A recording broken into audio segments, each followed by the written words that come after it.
6.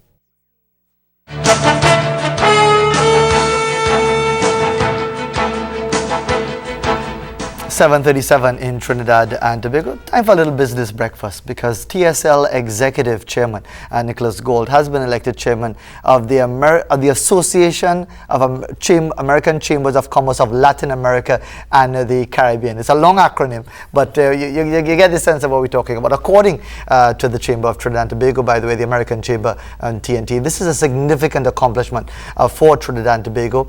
The organization is the most influential voice of U.S. business in Latin America and the Caribbean, representing more than 20,000 companies and over 80% of U.S. investment in the region. Mr. Galt joins us this morning. Very good morning to you, sir. Thank you for being on the program. Congratulations on your appointment. Took effect last week. Runs for a year in the first instance. Is this a challenge that you're looking forward to? I've been looking forward to this challenge for about the last 11 years. Why? I actually joined the AACCLA. My intention was really and truly to deliver services into the U.S. from the Caribbean islands, because the way that we actually trade has changed from trading goods to trading services. Yes. But our agreement with the U.S. does not allow us to provide services into the U.S. So my intention when I started about 11 years ago on this journey was to visit Congress, to knock on Congress doors, which I do every single year. Trying to get, we have some folks up there to look after us in the Caribbean, like Charlie Rankel. Right. Trying to get them to... Do we have a voice? Because, we talk about lobbying, we talk about lobbyists. Do we in the Caribbean, we are seen as such a small, insignificant, population-wise, economy-wise. Do we really have a voice at the level of Congress in the USA? We had a voice, I'd say, in the past. What has happened since then, though, is the countries of the Caribbean have not come together to really create a lobbying group in Washington. We have in Washington right now our ambassador to Washington, who is Dr. Neil Parsan, who is also ambassador to the OES and to Mexico. And I must say he's doing a tremendous job. He's trying to muster support for the Caribbean, so you find he's always on the Hill. Meeting with people. I believe the Ambassador Albert Ramden is also very instrumental, even though he is the Assistant Secretary General of the OAS. So I'd say we have a voice. We don't have a voice as loud as we want it to be, and we also have a voice now through AACCLA.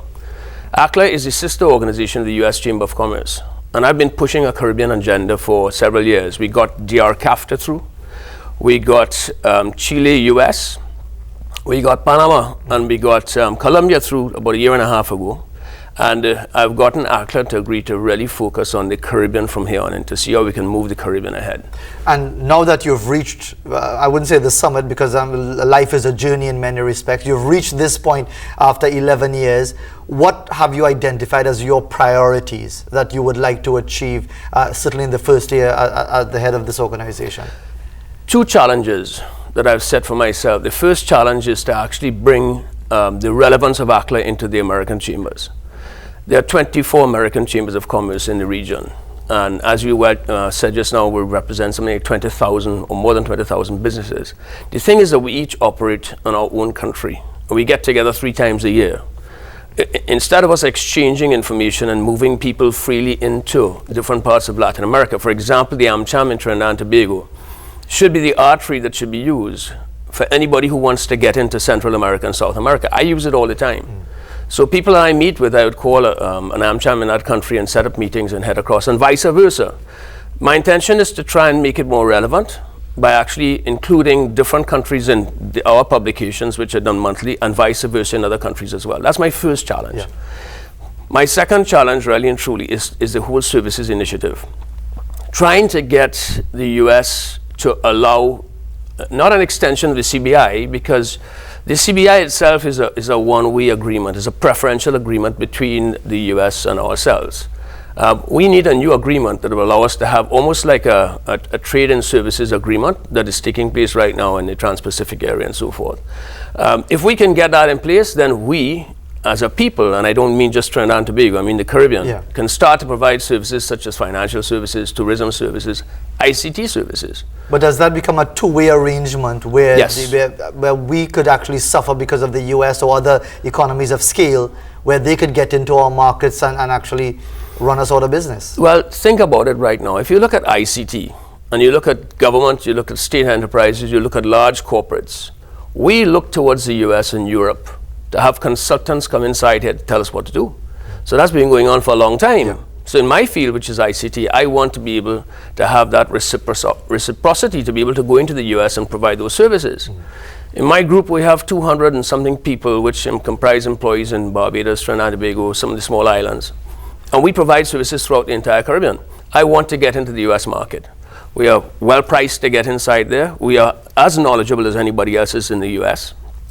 And there are huge possibilities for us to get into services. But Mr. Galt, is everybody else, well, the majority of businesses, are they ready for that sort of relationship, that sort of two-way relationship where it's not just about preferential treatment for us, but also easier access for the United States to our markets? Trade and free trade is good. And I'll give you some examples to back up that statement. When Chile and the US signed an agreement in 2004, Chile was exporting to the US 2.9 billion US dollars in goods. The US is exporting to Chile 3.9 billion US dollars. So you had a huge amount coming in on one side. Actually, I lied. It was a reverse. 3.9 from Chile, the US, 2.9. Right. Okay. So in 2012, that number jumped to 9.6 billion from Chile to the US, but 18.6 billion from the US to Chile. Yeah. Yet Chile's economy has mushroomed, has blossomed. If you look at Panama and see what's happening in Panama with year-over-year growth of 9%, I was having breakfast with President Martinelli last week, and he's actually opened up Panama. Anybody who wants to go into Panama to live, he has an open arm welcome to come inside. Any businesses you want to set up, you can do it. Why? Because he sees the growth of Panama based on the resources that he can attract. Competition is good. If you look at me as an organization, our group, the only way that we actually can find ourselves improving what we do is to have good competition. So I welcome the competition. And when we talk about Latin America, we have this vast nation, vast conglomeration of nations that is South America. In the Caribbean, are we seeing more and more movement southwards rather than this north type of relationship that we've been having for a number of years? I would say yes. I've seen companies in different countries enter into trade. Unfortunately, all I have to relate to would be the Caribbean islands, yes, because South America and Central America have been trading among themselves for some time. From the standpoint of north going south and south going north, that's real, that exists. There's a tremendous amount of trade that's going both ways. From our standpoint, the way I see that we need to go is, we have the US that we've been blocked off to. We can go into South America right now, and that could be our playground. And you have a much, much larger community over there than you have in the US. Yeah. Biggest problem, of course, is language. Yeah. Not necessarily culture, because you can get partners on the ground who understand the culture and then you interrelate with them. Is that a disappointing thing for you from not just a business perspective, but the fact that we're essentially 7 miles away from the South American mainland, and Spanish is not almost a second language in Trinidad and Tobago? Very disappointing. I wish I had studied hard at school, but I pick up because I'm inside these communities every single year, quite a few times a year, and I'm right now learning Spanish. And are there really business opportunities for us in Trinidad and Tobago in those markets, or are we drowned out by the Mexicos and the United States and Canada and so on? But again, they're larger business structures and economies of scale. I'll give you some examples for that. If you look at Guatemala, I went across the Business Future of the Americas conference in Guatemala in June. While there, I met an organization in ICT. What we do in Trinidad and Tobago is so much more than what they do, and they're highly recognized. We are actively engaged in pursuing a relationship for us to provide services into Guatemala. Now that's one. If you look at Mexico and think how large Mexico is, and you know how much of the manufacturing is going to China, I'm not sure if you're aware of the fact that China right now is going towards Mexico to have Mexico start to manufacture goods for China because of the huge costs that have been increased in China. Yeah. I think the middle class now is like something like about 300 million people in China who have become into the middle class. Yes. So Mexico always has a requirement for somebody else. Every country has a requirement for some other country. Once you can establish what the advantages are that you have from a competitive standpoint, there's opportunities everywhere. We have to take a quick break, but we'll continue our discussion for another few minutes. So with Nicholas Galt, the new head of the AACCLA and the Latin America and the Caribbean. We'll get back to what that means when we come back right after this very quick break.